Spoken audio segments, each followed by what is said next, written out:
Many of the views, opinions, and themes found in Realm of the Mist Entertainment and Sounds Dicey Gaming podcasts may be unsuitable for people under the age of 17.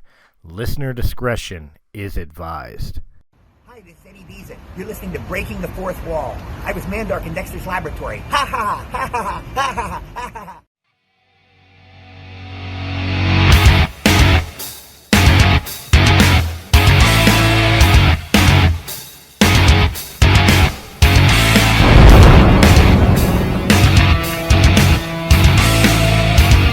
You are listening to Breaking the Fourth Wall on Realm of the Mist Entertainment.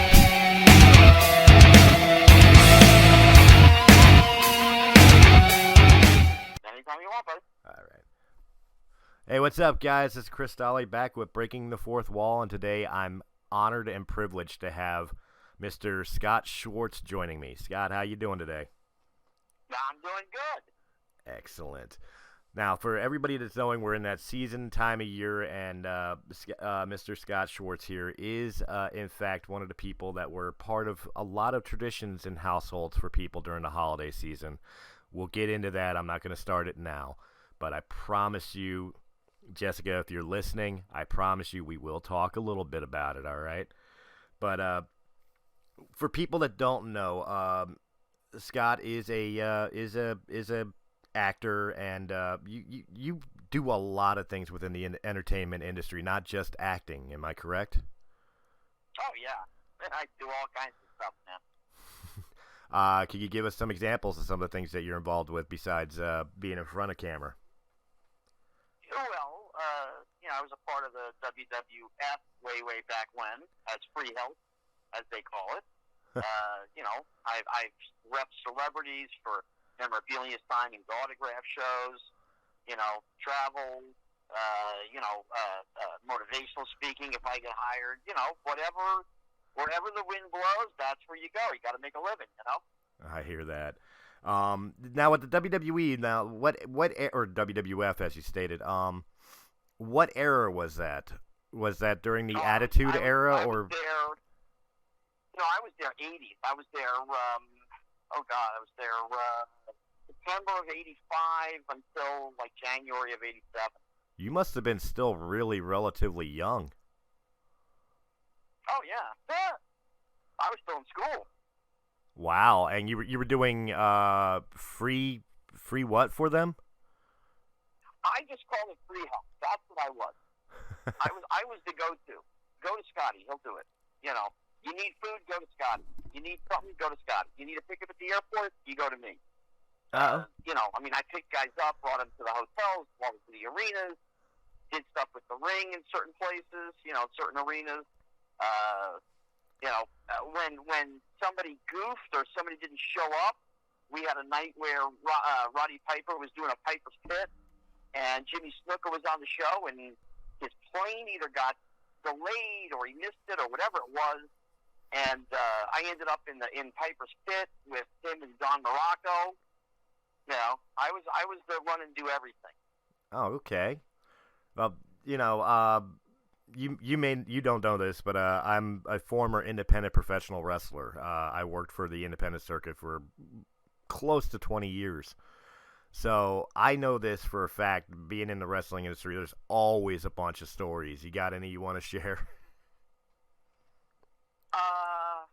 Let's see. Stories you want to share. Okay.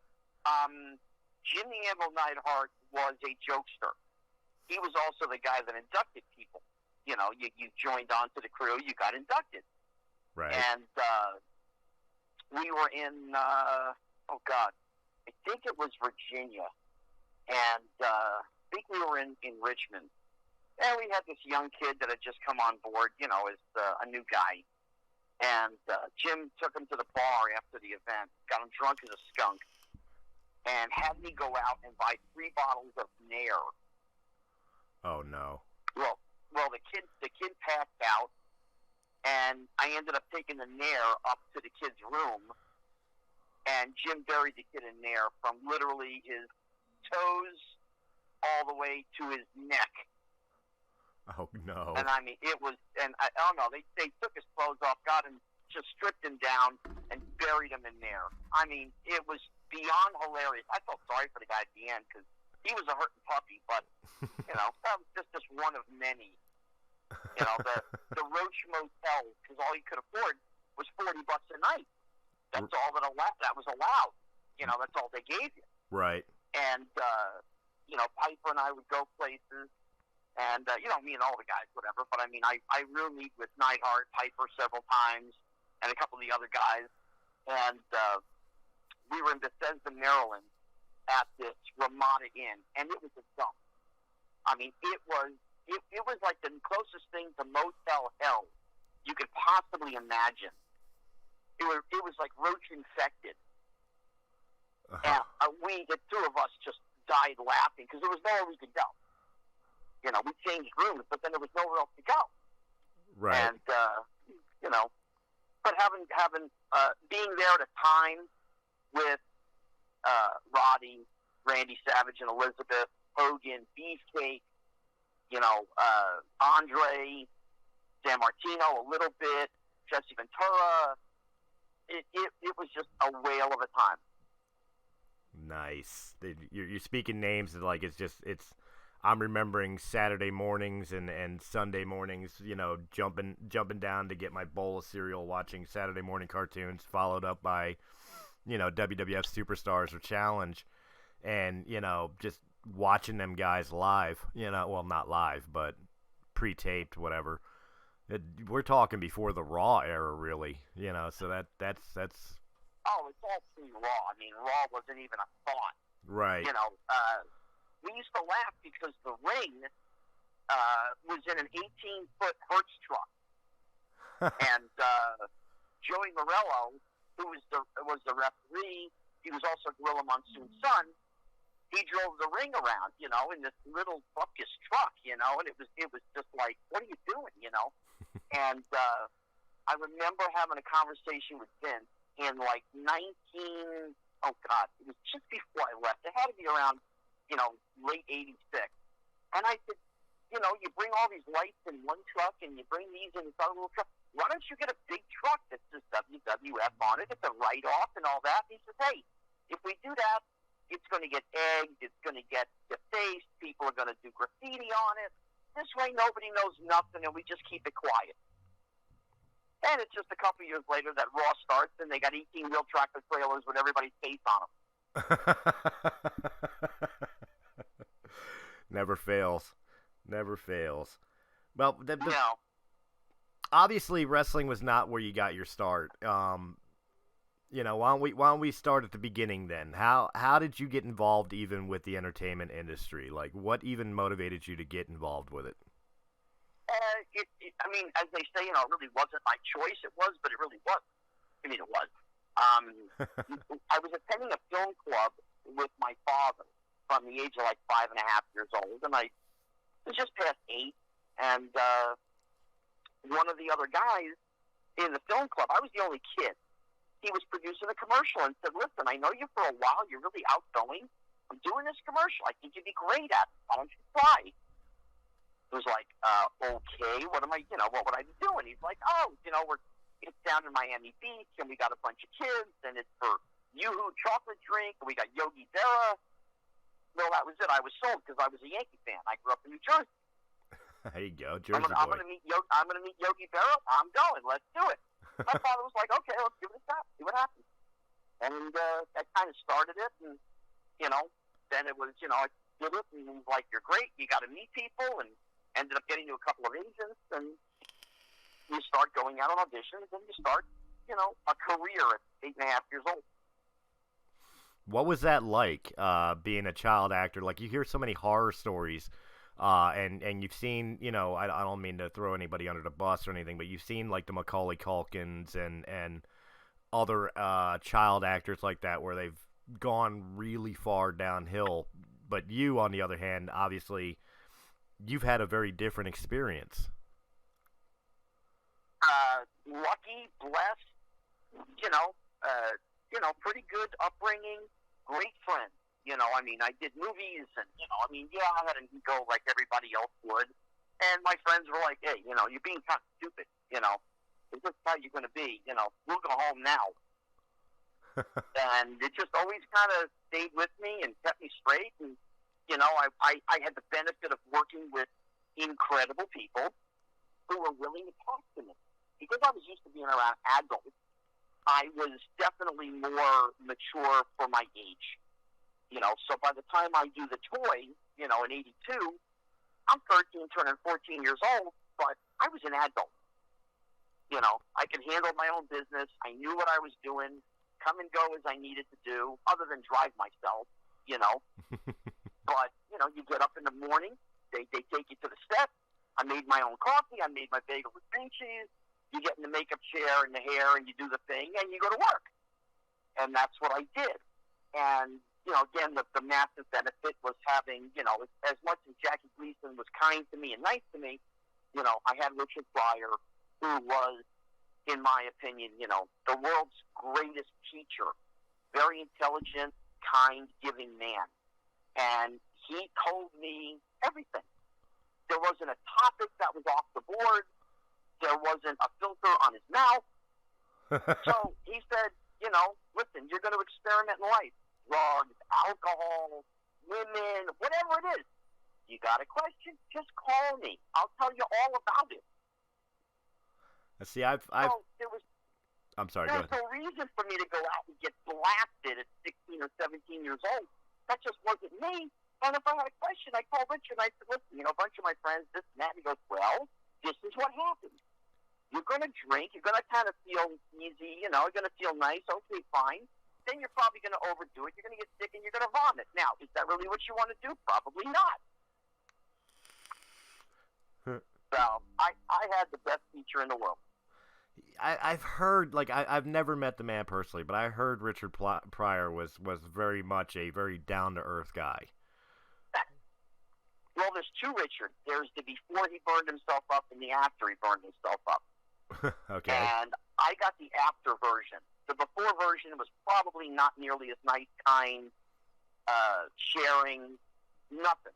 He was into the crack pipe and the coke and all the stuff and all that. And afterwards, he was a different guy. And he wanted to share the, I don't want to say the Hollywood experience, but he wanted to share the knowledge that he had with somebody. His son really wasn't going to be an actor. And, the other, besides that, he had daughters. So, I mean, as crazy as it sounds, I was kind of like the white son he never had. Right. So I got to be that guy, and I asked those questions. And he was more than willing just to go with the flow. That's awesome. Now, obviously, you brought up one of your major movies that most people would recognize you for. I mean, even now, I think The Toy is still very much a cult classic. And of course, working with the likes of legendary Jackie Gleason and Richard Pryor. I've got to know some of the other catalogs. What are some of the other movies that really stand out to you, or co-stars that really, really, if you walked away from everything today, you would still sit there and be like, man, I loved when I worked with them, or when I did this. There really wasn't anybody I disliked or treated me badly. I was very lucky, like I said. I still talk to Teresa Ganzel, who was Fancy Bates, who was Jackie Gleason's wife in the story. I still see Richard Donner, our director. Gleason and Pryor are gone. I saw Ned Beatty a little while ago. His health is not doing too well. Oh, but no. I did get a chance to go see him and talk to him. Christmas Story, I talked to all the guys, all the boys. Oh. Our director is gone. I saw the mom. I saw Melinda Dillon about a year ago. She's okay, just getting up there in age. Right. Oh, God. I mean, Kidco. I talked to the girl that was my older sister, Elizabeth Dorsey, once in a while.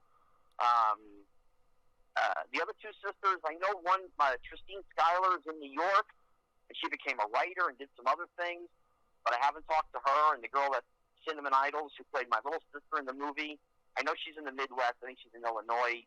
I think she's a nurse or something. I haven't talked to her in a while.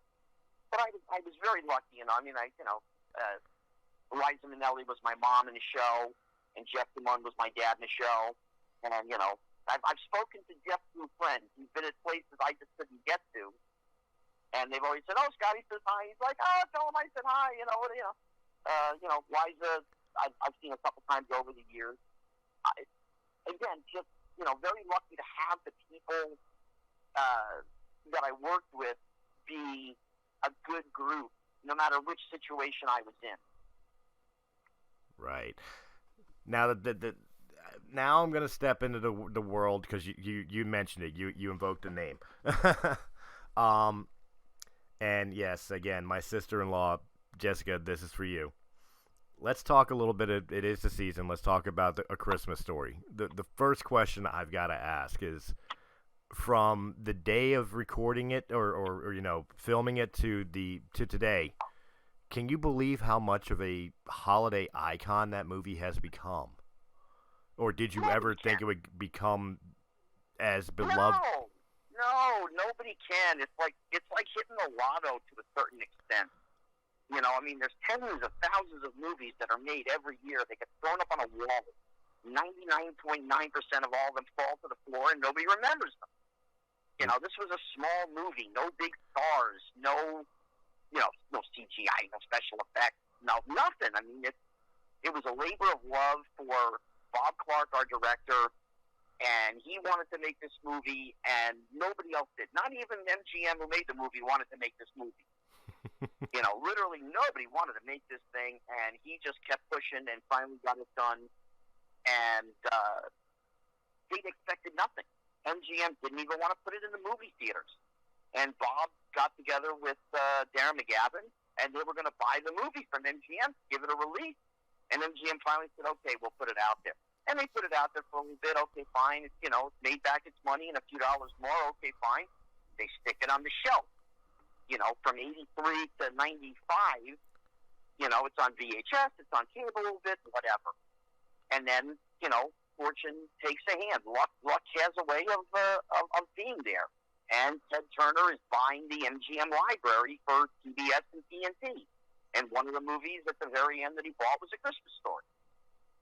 And they decided to do a marathon. And 96 on, the rest is history. But nobody thought this thing, would be anything more than just a nice little movie. It's just a nice little movie.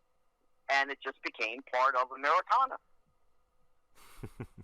How did you first feel knowing that you would play the role of Flick? And even more so, like, was that the role that you had intended for when you tried out for the movie? When you auditioned? I didn't audition for any role. That's the fun part of this. I had just finished shooting another film, Big Toe. Came home on December 12th, I think I got home. And on the 15th, a couple days later, Bob Clark called me in for a meet and greet audition. Okay. So I go in, and there's nobody else there other than me, Bob, my father. There's no shooting video. There's no real audition. He just wanted to meet me. He wanted to meet me and shoot the bull, as they say, just to see what kind of kid I was. We talked for about maybe 15 or 20 minutes. He goes, I didn't have lunch. Are you hungry? You want a hot dog? You're in New York. Sure. We go downstairs. We have a hot dog, Knish, whatever, Pepsi. Come back upstairs. He's like, "I tell you, it was great meeting you." I said, "Oh, thank you. You want me to read anything?" "No, you're all good." "Okay." We were 7 blocks from my agent's office and walked up just to say hi to her before we turned around and went home. And by the time we got there, she goes, "What did you do?" I said, "Well, we talked. We had a hot dog. We talked. I left. That was it." She goes, "Great. You got the movie already." Wow. So my audition process was talking and having a hot dog. Okay. If only they were all that easy. They sent me the script.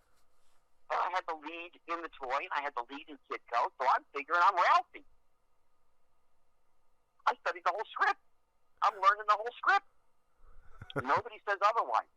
We get up to the table reading in Toronto before we started shooting, and Bob goes, "Okay, Peter, you're going to play Ralphie, and Zach, you're going to play Scott Barkett, the bully, and Yano, you're going to play Grover Dill, and Scott, you're going to play Flick, and RD, you're going to play Schwartz. And I went, wait, Flick.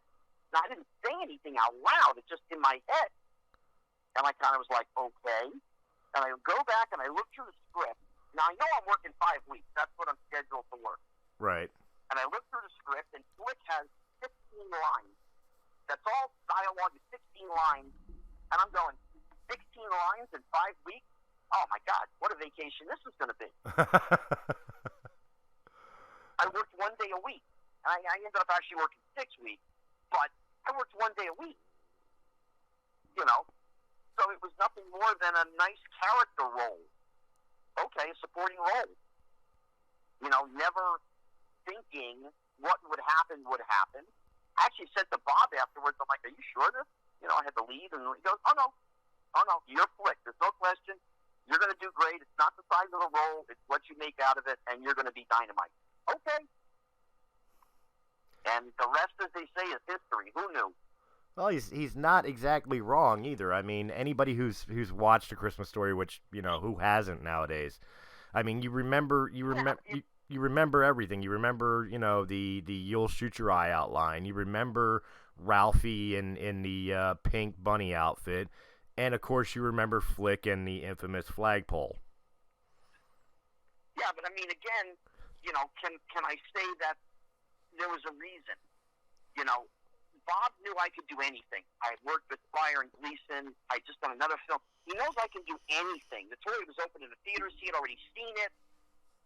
He knew I could ad-lib. He knew I could just wing it, as they say. I could just go from 0 to 100, go, and I did it.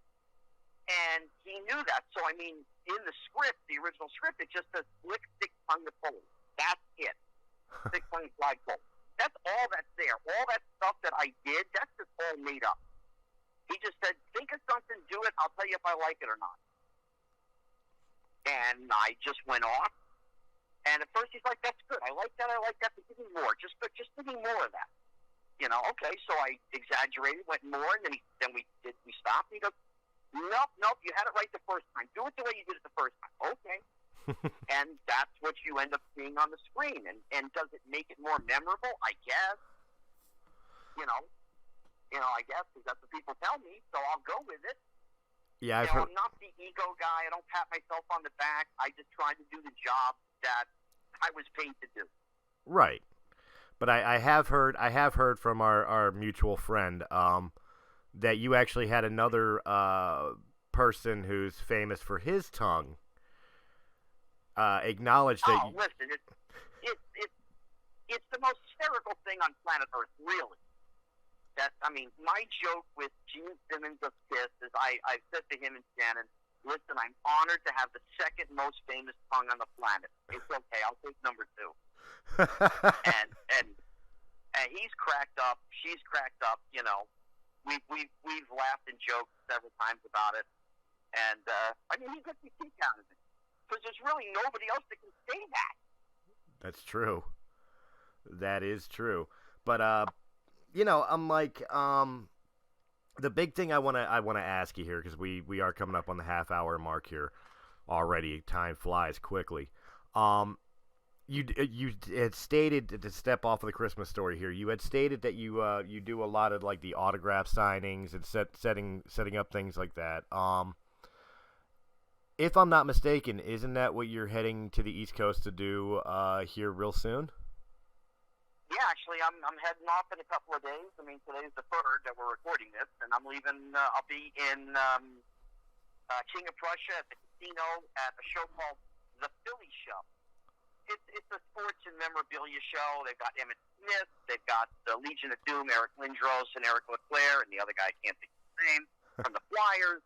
They got a bunch of Eagle guys there. They got 4 guys from the Mighty Ducks that are going to be there, and I'm going to be there. So I'll be there for Friday, Saturday, and Sunday. And then Tuesday I'm over in York, Pennsylvania at a mall doing a signing, an appearance at a mall. So I do get out and about. Actually, and then the next Wednesday, which is, I think, the 12th. Wait, the 12th, I think, is Wednesday. I will be in Flemington, New Jersey, No, the 11th. The 11th, I will be at R&C Collectibles in Flemington, New Jersey on Route 22 doing an appearance. So I do get out and about. Nice. So, guys, check it out. The tri-state area, we do broadcast out of Philadelphia. You heard it here. Go check out those locations and times to be able to meet Mr. Scott Schwartz and of course, all the fun things that are involved with what he's involved with, whether it's the sports memorabilia or the collectible place. Go check it out. I definitely want to make sure you guys go there. In fact, if any of the listeners do go there and you do meet Scotty, make sure you mention that you heard him on Realm of the Mist Entertainment with Breaking the Fourth Wall. So that way he knows that, like, people actually listen to us.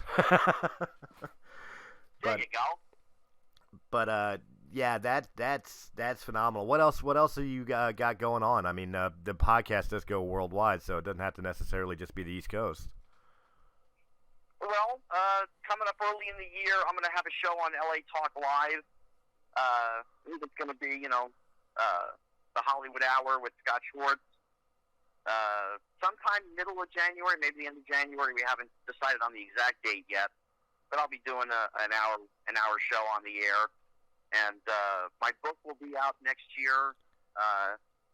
It's called Whatever Happened to Me is the title. Nice, and that'll be out there. So there's all these things going on. I'm doing a film the end of the year, the Christmas wrestling movie, which is going to be funny.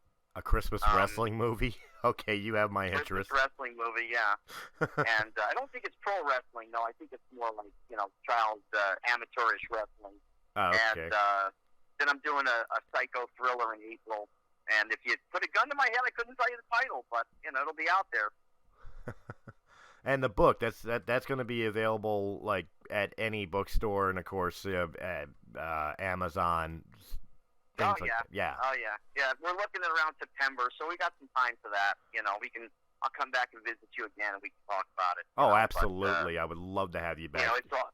It's all the stories. I mean, there's chapters on Richard Pryor and the toy, and there's chapters on Christmas Story and my life and experiences, and I've been very fortunate to cross a lot of different genres between Hollywood and wrestling and different sports, baseball, basketball guys, friends. Meeting all the people I've met over the years, the places I've gone, the experiences. It's a roller coaster book. It's up and it's down. It's up and it's down. But it'll be worth people checking out because I put things in there nobody says. I'm not new school PC, all that nonsense. I'm old, man. I got some old values, and I believe in certain things, and I don't sugarcoat anything. There's good. I say the good, the great, the bad, and the ugly. That's just the way that life is. That's refreshing. I'm not a person that buys into that modern culture either. So I keep things light on some of my podcasts because I expect the younger audiences to be listening. But yeah, if we were, tell them all nothing in life is free. Get a job and work like the rest of them. You heard it here, folks. There it is, man. Work, pay your bills, do what you're supposed to do, take care of your responsibilities. Don't expect to get bailed out at every single turn. Life is not easy. Life is hard. But it is what you make it. Life is what you make it. I get up every day. I'm happy to be here, smile, enjoy every day. Life is a fishbowl. Some people, they go to one job for 30 years. Their fishbowl is pretty small because they only have a certain amount of people in that fishbowl. My fishbowl is enormous. I've been networking for, 40 years. And what happens, though, is as you get older, other people get older, and you lose people along the journey. Right. And I've lost many. I've lost many, many along this journey. And the question becomes, why am I still here? What am I supposed to do? And why, am I, or what is my responsibility? Is it to educate others? Is it to give? Is it to be kind and a good person? Is it to, inform people of things, share the wealth, and the wealth of knowledge that I have for doing this for so long, and so that's what I've tried to do. Tell people the way that it is. Again, if you sugarcoat things, that's not reality. It's going to be okay. That's not always the answer. No. I've got, I went through MS with Richard Pryor, and I saw him go downhill, and I saw what happened, and to the very end, I saw him a few months before he passed, and there's an actress right now in Hollywood, people know who she is, and I've met her a couple times, and she's just an absolute sweetheart, and she's going through it. And I have to be supportive, but I know what's coming because I've seen it already. While you have to be supportive, you have to hold in what you know, but you have to share the good times, the smiles, the laughs, the goodness of life, being here today, because tomorrow is not a given. Tomorrow is a blessing. If you're here tomorrow, it's a blessing. Don't take it for granted. Smile every day. Make a joke every day. Try and enjoy yourself, because this thing goes by fast. If you'd have told me when I was in high school, you blink your eyes and 30 years goes by, that just doesn't make any sense to me. But here we are. No, you're not wrong, and I definitely feel it close to home. I have a friend, actually, my friend's wife, or ex-wife now, but she and I were close for so many years, and unfortunately, she's going through the situation with MS as well, so that hits very, very close to home. So. Yeah, that's just one thing. Life is strange. We just have to live it. Whatever happens, it's going to be good. It's going to be bad. That's just the way life is. If you turn 18 years old and you win the lotto, good for you. Don't piss it all away. There's a younger generation now of people that are, in their 20s, who have sold millions of records and done all the shows and the touring of the world, and they're worth $200, $300, $400 million. I won't say who it was, but I ran into one of them not too long ago, within a couple of years ago. And I was not a fan. That's not my kind of music. I'm old, man. I'm not into this artsy, these little kids bubblegum crap and all this. No! You play the Beatles, Elvis, Journey, Sinatra, Bon Jovi. You give me that stuff on foot. This stuff garbage. And I met him in one of those, easy moments. There wasn't many people around. And I just talked to him, and I said, dude, you have the world by the cojones. Enjoy every single day. You got enough. You need this like you need a hole in the head. Go find a nice woman. Go get married. Go buy a house out of Hollywood. Go find a life, and you don't have to worry about anything. And I think he's now late 20s. Well, he got married, and he bought a house somewhere else, and, he still dabbles and whatever. But, his guys, his entourage, his head guy said to me, where did you come from? People don't talk to him like this. I said, because I'm not a fan. I don't care how many albums he records. I could care less. I want to see him live a good life. Don't be stupid. Don't piss it all away. You'll have enough money for generations of your family. Your kids, your grandkids, your great-grandkids, they can all live off this money if you don't just piss it away. So maybe that's what I was supposed to do. Give advice, share, the knowledge of the decades of doing this stuff and understanding. People get on hardship. People, don't always have it easy. He had it easy. Okay, then live it that way. Just don't get crazy. You're not wrong, and I can almost see you starting your own podcast and just giving advice. Yeah, there are parents of kids in show business who have asked me about things, and I say it the way that it is. And they're like, well, the agent said this, the agent said that. I said, I'm not here for 10%. I'm here for nothing. I'm talking to you for nothing. I'm giving you knowledge and experience that I've gone and I've seen for 4 decades 70s, 80s, 90s, 0, 1. I mean, it's the 5th decade. Don't want to get ready to go on the 6th decade of this nonsense. This is how it is. This is how it goes. It's going to be good. It's going to be bad. You know.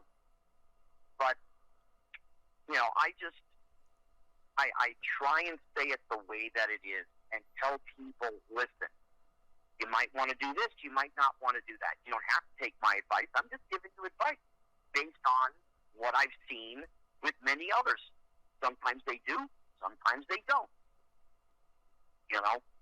Absolutely. You know, I mean, I'm friends with most of the people in my generation. You know, my group of kids, so to speak. You know, from Alfonso Ribeiro to Schroeder to Jeremy Miller and Tracy Gold and Todd Bridges and Cat Silvers and Scott Baio and you know Keith Coogan. Oh God, I mean, you know, there's a group of us, you know, and we all talk.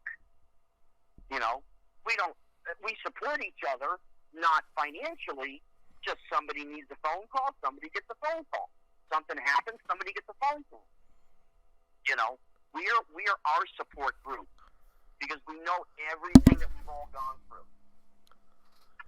Well, I could definitely say with the name dropping like that, tell them if any of them would like to come on a podcast, pass them my number. You know, there's things that people say in the world of the internet because you know they're sitting behind a desk and they don't get any feedback or blowback, so to speak.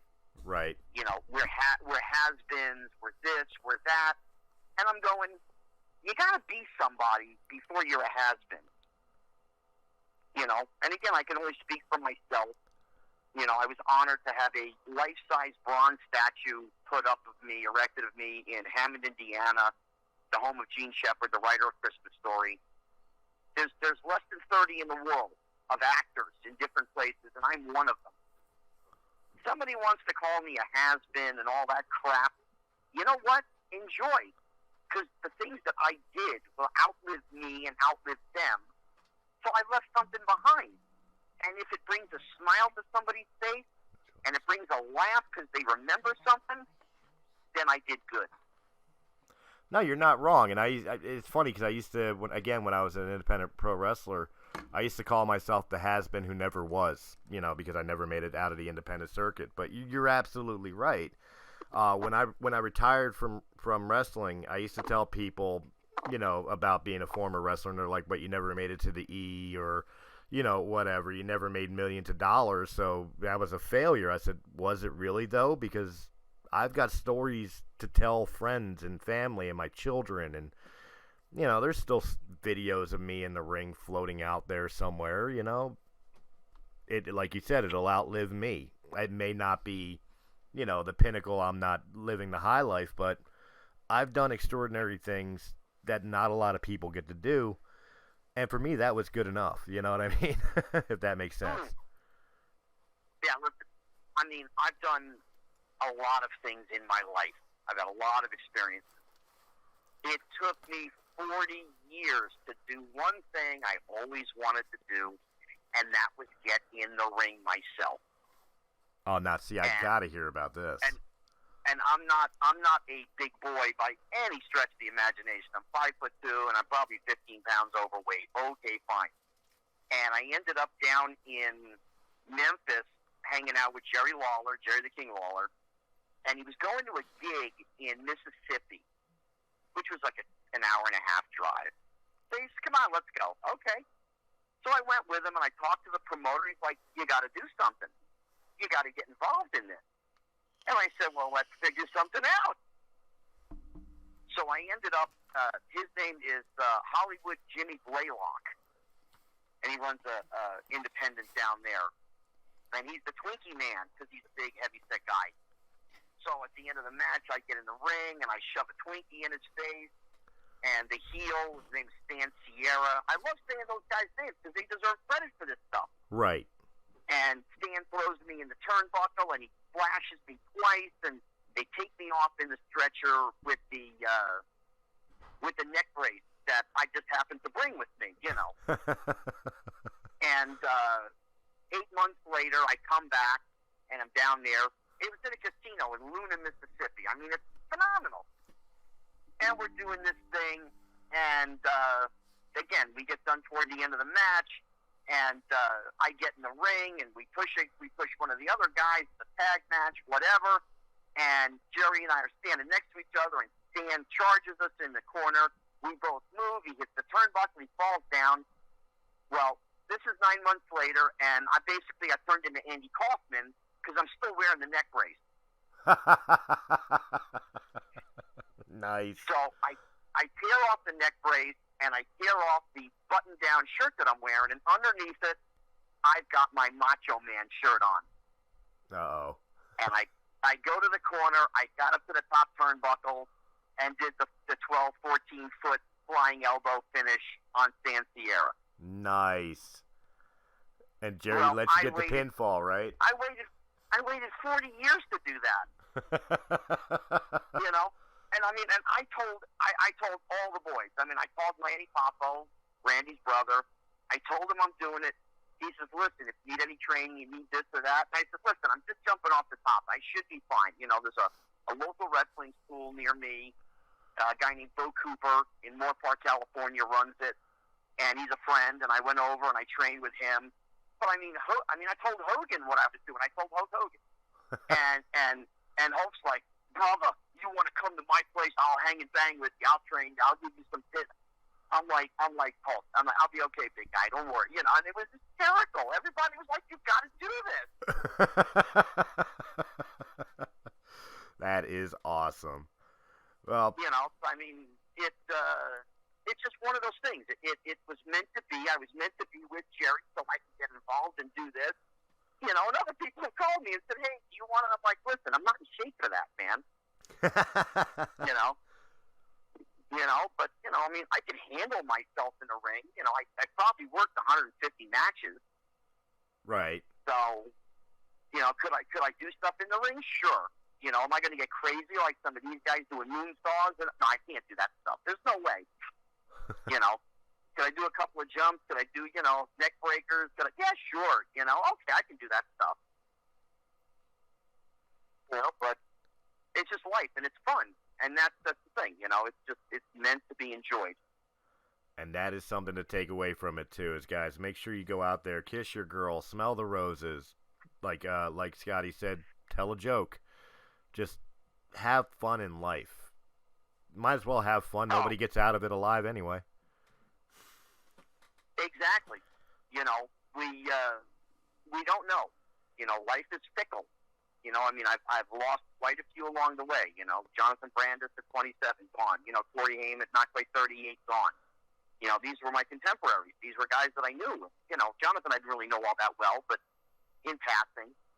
But Corey Haim was a friend and, you know, a little brother. Right. And I miss him every day. And it's just like, why are some still here and why are some not here? You know, but I'm here. So you know what? I'm going to live today, and I'm going to enjoy and have fun and make people laugh. And, you know, we live in a crazy world now. You know, everything is just, you know, ass backwards, and people just want to think crazy thoughts and live not the way we've lived, and, you know, that they want to parade around. And I'm like, no, I don't think so. You know, I understand how short this life is. You guys want to do that, go and enjoy. I'm going to laugh at all of you. Absolutely. Well, Mr. Schwartz, I've got to say it. This has been a wonderful interview. I absolutely enjoyed it. Thank you so much for coming on. It was great, man. This is, you know, anytime I don't mind talking about the acting and stuff. I love talking sports and wrestling and vintage movies and all that kind of stuff. It's been a blast, man. Hey, I'll tell you what. This isn't the only podcast we have on Realm of the Mist Entertainment. It's an umbrella company where we have multiple different shows about multiple different topics. Breaking the Fourth Wall is the one where I do interviews, but I mean, we have shows like a show of ours called After Hours, which is literally us sitting around for an hour trying to make each other laugh. You are more than welcome to come on any one of them. Doesn't even have to be an interview. Yeah, I mean, you know, I'm a storyteller. Richard Pryor taught me to be a storyteller, you know. Right. So I enjoy that part of what I do. And if it makes people laugh, that's great. If it makes people think, that's great. You know, not have to hurt anybody, you know. I mean, you know, when you know, I mean, I've said things in the past, and, you know, it hasn't always rubbed people the right way, so to speak, you know. And, yeah, I'll give you, for instance, real quick. Sure. I'm doing a show a couple of years ago, and a guy asked me in my lifetime if I had ever used the N-word. And that's a pretty hot-button topic. Right. And I said to him, brother, I don't know if this guy's black guy, white guy, I have no idea. And I said, I was friends with Richard Pryor for over 20 years. Are you asking me that question? and he said to me, well, then you're racist. And I said, dude, you picked the last guy on planet Earth for that answer. The last guy. You know?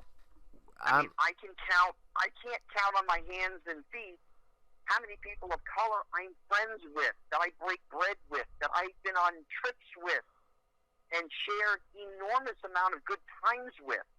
And I've cried when their parents have passed away. And I've shared funerals and weddings, and it's like, you know, first of all, I'm Jewish. Right. You know, and that's just not something that we do. You know, we're all inclusive. You want to come in, come on in. Just be a good person. That's all that I ask.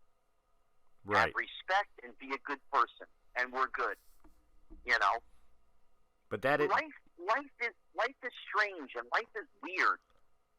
But don't be a bad person. There's no reason. Don't dislike somebody because they don't necessarily believe all of the same things you do. That doesn't make them a bad person. We live in America. We're supposed to have freedom of speech, freedom of choice, not you tell me what I'm supposed to think. That's not how I was brought up. That's not the world I lived in. You're not so wrong. I just tell people, what are you doing? Worry about your own stuff. I'll worry about my stuff. I won't tell you how to live. Don't tell me how to live. But I'll tell you what, though, if I'm going to tell you a joke, I want you to laugh. That's it. That you're not wrong. And I mean, you're hitting the nail right on the head. Like, a lot of the things that drive me nuts in modern society today is like the no-win scenario that they throw at people, like the N-word conversation the gentleman had with you, where, you know, if you would have said that you used it, obviously you're a racist because that's a racial word. However, you stated you didn't use it, and automatically he's like, well, then you're racist. That's a no-win scenario. What's the right answer? You know what I mean? No, I can't say I've never said that word in my life. That would be lying. Right. But there had to be a reason why. And there actually was a reason why. I don't want to get into that right now, but no, I wouldn't want you to. Somebody said the wrong thing to me. I said the wrong thing back to them. But you know what? Two wrongs don't make a right. I'm not saying it was right. I'm just saying that's what happened. At the end of the day, I was the one who was getting the handshake and getting you did the right thing. Right. Well, that was one of the other things I was going to state about society that drives me up a wall is we used to celebrate diversity, differences of opinions, differences of style, differences of culture. Here in America, am I wrong in that? We used to celebrate that. We thought there was something beautiful about for lack of a better term, the melting pot. But now in today's society, it's you're either like us or you're wrong. You know what I mean? Yeah, well, that's not the way that it goes. You know, if somebody disrespects you and you react, that doesn't mean you're a racist person. That means you're reacting to the situation at hand. That's all that it means. Right. You know,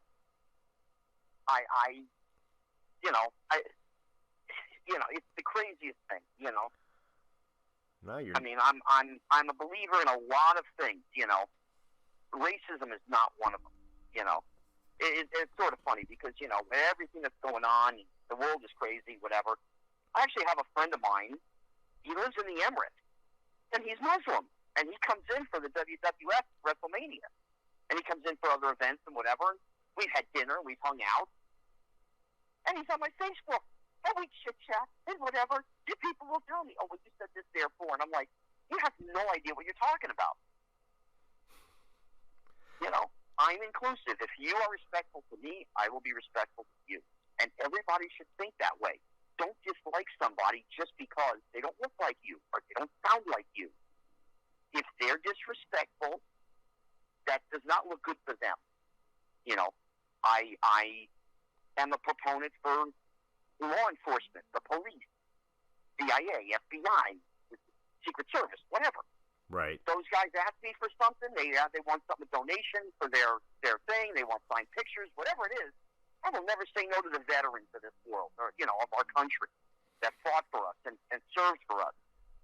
I support those people. If I'm disrespectful to them, how can I possibly have respect for this person? Now, see, you're telling me about signed pictures and everything else. You put a thought in my head I can't do. I can't do it on air. Never mind. No, you can't. So you can't ask for stuff on the show. That doesn't work. You see. That's what I was gonna say. Well, not for me. Not for me. I would never disrespect a. No, I know. But have respect for others. They should have respect for you. The minute that that goes south, it just goes down the toilet, then it becomes hard. If people are just stupid, and what they say is stupid, you can't look at that person and go, "What a genius."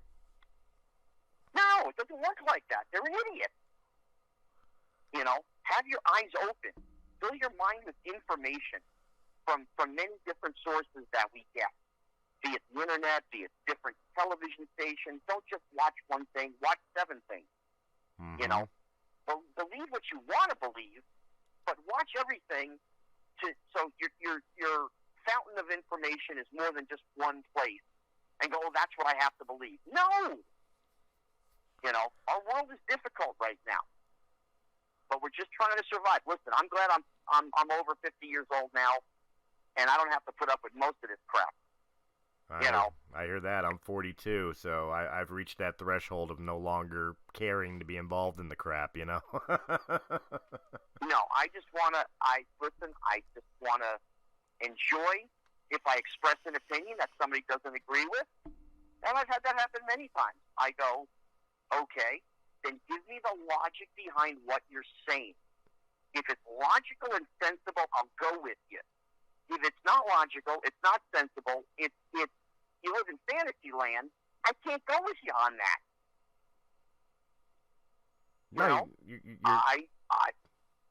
hitting the nail right on the head. I've gotten to be very insightful, and I've always been a people watcher. So I watch people, I listen to people, and it's screwy. We got multimillionaires, we got movie actors spouting stuff about capitalism. There's one that just happened the other day, talking about capitalism. And I'm like, okay, so you live in a multi-million-dollar house in a gated community with security guards, but you want to change capitalism. Okay, so sell your house, give away all your money, go live in a 2-bedroom apartment in a little schmucky town, and tell me how much fun you're having. Oh, man, I'm hearing my own voice. Tell me, again, am I totally right? Probably not. But am I way off base? Probably not. If you're going to talk the talk, walk the walk, don't just flap your lip and do nothing. We have billionaires out there giving their money away all over the globe. Mm-hmm. And they all live in the United States. But they're giving their money away everywhere. I'm going, how about right here at home? There's homeless. There's veterans that need, care. They need they need a place to live. They need food. They need medical attention. Why don't you just donate some of that money over here and help these people, the homeless, the people that need help in our country? But that doesn't seem to happen enough. Maybe it happens a little, but it certainly doesn't happen enough. Nowhere near enough. I live outside of L.A., and there are tons of places in L.A. I don't go anymore. I won't go to Venice Beach now. It's all homeless. It's just nothing but, tents. and homeless people. So It's, we shouldn't have that in this country. no, There's not in just this way country. too much money here. No, not at this not in this country, not at all. It should not. It should not be at all, whether off as bad as it is today. Yeah, well, you're not in Los Angeles or California, in San Francisco. I mean, there's more money here than any other state in the union, and yet we got more homeless than everywhere else. I'm going, what's wrong with this picture? You're not wrong. You're not wrong, and it can't be blamed on just the cost of living in California either, unfortunately, which I know is pretty high to begin with. But I mean, even here in Philadelphia, you see the downtrodden, the homeless, and you go downtown Center City, you'll see it yourself, man. It's heartbreaking. Yeah, listen, I spent more nights in Philly than you could possibly imagine way back when. And it was a beautiful city. I was there, the Spectrum, 80, 81, 82, 83 with the 76ers, man. Dr. J was my friend. He's still my friend. I can't tell you how many basketball games I went to. How many times WWF I was at the Spectrum and picking up guys at the airport and going down Broad Street to the Hershey Hotel, dropping guys off, and seeing beauty. And now it's not that way. No. Well, what's happened? Why haven't people taken action so that this doesn't happen? Philly's a beautiful city. It's one of the most beautiful cities in our country. It's just filled with history and knowledge and incredible buildings and all of the things that are there, the Liberty Bell and every other damn thing. It's like, how have you let this gone to crap? Because people stop caring about the city, stop caring about their neighbors, stop caring about the community, stop caring about brotherly love, and started worrying about themselves. And of all places, Philadelphia is the city of brotherly love. That's what it's known for. And they sort of forgot that. And now it's like, oh, well, we need to do something. It's like, you're 10 years too late. Now you don't have to do something. Now you have to do a lot of things. Mm-hmm. You've really got to change the dial now. You've got to be willing to change everything to get these people off the street and get food on their table and jobs and whatever it is, And I know that, Philly is a very, democratic, city and all of that and whatever. Mm-hmm. You got to look at the people in charge, and you got to make them responsible.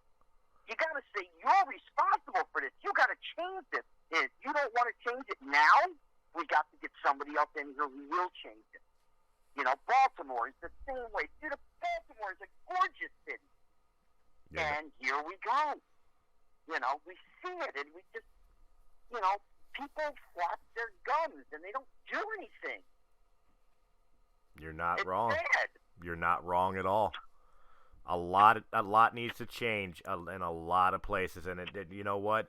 Like you mentioned, a lot of the places that we see these problems may be Democratic led, but it has nothing to do with having liberal or conservative values. It is simply human values. We need to stop talking about human values and start showing human values, and we can do it right here at home. That is the God's honest truth. I feel the same way. I don't care if it's blue or red, Democratic, Republican. I don't care. Do something. And if you're not doing something, then somebody else has to get in there who will do something. I've never been one way or the other. I've always been an up-the-middle guy. Mm-hmm. I want what's best for the people. But you can't continue to take if you're not willing to give back. If you're going to raise taxes for a reason, then damn Skippy, do something with that money. Other than lining their own pockets, but that's another show. How do schools not have money? The whole thing about the lottery in this country was for the schools. It's money for the schools, along with the taxes you pay. I don't know if you're a homeowner. I'm a homeowner, and part of my property tax goes to the schools. I don't have any kids. So I don't use any of that money. I don't put a kid in public school. I don't have kids. But I give, like a lot of the other people that live in my area. We don't have kids. How do the schools not all have money? Oh, yeah. Well, How? Where does the money go that it was supposed to be allocated for schools? The people that aren't doing the right thing with that money, they need to go. you're not wrong. Again, here in Philly, they incorporated a sugar tax, just in the city limits. It's not like statewide or anything. 3% additional sales tax on top of the city and state tax, which is already high. You know, you purchase a soda, you have to pay, the $1 for the soda, 8 cents for city and state tax, and an additional 3 cents tax for sugar. Now, that tax was supposed to go to schools and roads. That's what they promised. But our schools are still inadequate, and our roads are like a post-apocalyptic demilitarized zone. Please tell me where the money is. There you go. Yeah, There you have it's absolutely sad, but one voice can't make a difference, but one voice can start the difference. If the voice is sensible and logical, you have to be sensible and logical. You can't stand on a podium and say everything is free. Doesn't work like that. This is not how we're built. We're a capitalistic society. You can't say, oh, we're going to give everybody free health care. Trust me, everybody's paying for it. Mm-hmm. But this is what is said. That's not logical. And if you do the numbers, any person who says, oh, yes, of course I want that, they don't understand that their $100,000 college education, tuition, whatever, it's going to end up costing $350,000 over the course of their lifetime, their parents' lifetime, their grandparents, their brothers, their sisters. Whoever doesn't go to school is going to pay a tax so you could get your free college. Congratulations. Well, see that you're bringing up a topic that has always bothered me with people like, and I'll use the healthcare thing as an example.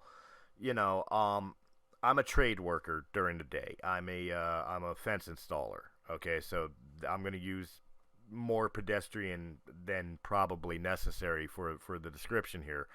But when people always talk about like free healthcare and all that, to me it's like the equivalent of somebody expecting me to install a fence for nothing. Okay, yes, should people be taken care of? Should there be ways to work with people of low income or no insurance or, not great insurance? Absolutely, there should be, because, life is a right. But health, you got to remember that insurance is covering the labor cost of the nurses, the doctors, paying for the prescriptions and the labors of people who have designed those medications or those equipment that's being made. Nobody has a right to somebody else's labor. And that's something they seem to forget. Part of what you're paying for in healthcare, well, we can argue the point of if it's too high or not too high, is you're paying for somebody else's time and service. Well, of course. But, if I'm wrong, please tell me I'm wrong. The way our system was set up, first of all, everybody does have health care. They just don't always know about it. There are free clinics, which are doctors and nurses, just like every other hospital. But they're made specifically for, the lower income people. I know. I had a situation a long time ago with a friend of mine who is black, who went into cardiac arrest in my car. Okay? I drove him to a regular hospital, and they said, does he have health insurance? I said, I have no idea. You have to ask him. Well, of course, he didn't. They would not treat him. They gave him a vomit bag and sent me to the free clinic. As it ended up, as we got to the free clinic, he actually redlined. He flatlined in my car. He died in my car. Oh, boy. Thank God I was just pulling into the parking lot. I ran inside. They pulled him inside. They juiced him up. They brought him back to life. But he had flatlined. It was a free health clinic. He had to produce a pay stub that he only made so much money. And I think they charged him $50. $50 to save his life? Yeah, okay, we're good with that. $50. It was a free health clinic. They did have something that they did actually have to charge for. I don't exactly remember what it was. You're talking a long time ago. But the point is those are all over the country. They don't have them everywhere, but they have them a lot of places. Right. Now, our healthcare system was set up a certain way. This is how it was set up. You can't turn around and say to any taxpayer of any state, city, whatever, you have to pay more now so you can give them medical. You're paying for their medical. That's not how the system works. You and I, we work. We have a job. We make a certain amount of money. Okay, fine. Since when did somebody else become my responsibility? Exactly. That's not how it works. Not how it ever worked. You want to say we're inhumane because we did. No. When the day that they live under my roof or your roof, that they become our responsibility, we pay for them like a parent pays for a child. Mm-hmm. If they don't live with us, if they live 2 houses down, go down 2 houses down and take a kid or, a young person or anybody, a 40-year-old, 50-year-old, whatever, take them to the hospital. Tell them you're responsible for their bills. Anybody going to do that? No, of course not. Then why would you want me to take care of whomever that lives 30 miles away from me that I don't know? What is sensible and logical about that? Again, you're not wrong. You're absolutely not wrong. But I do have to cut this here. We're over an hour. Yeah. I would like to continue this conversation, so I would definitely like to invite you back maybe after you're done the tour you're about to go on. That way you can tell me about the tour, too. You got it. Sounds good. All right, great. Guys, make sure you're checking out Breaking the Fourth Wall here on YouTube or on Anchor.fm or wherever quality podcasts can be heard.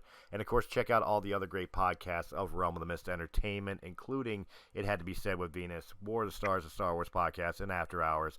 And, of course, check us out on all the social medias. And speaking of social medias, make sure you're checking out my man, Scott Schwartz. He's on Facebook. I'm sure he's on all the other ones.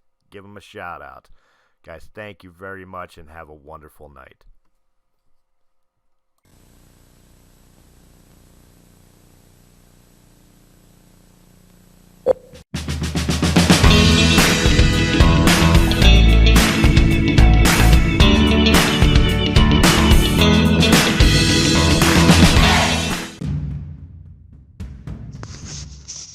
From celebrity interviews to Star Wars, to things that shouldn't be said but had to be said, to conspiracy theories, or maybe just a night of playing Dungeons and Dragons. Whatever the podcast you're looking for could be found here at Realm of the Mist Entertainment. Make sure you check out all of our shows because there's something for everybody there.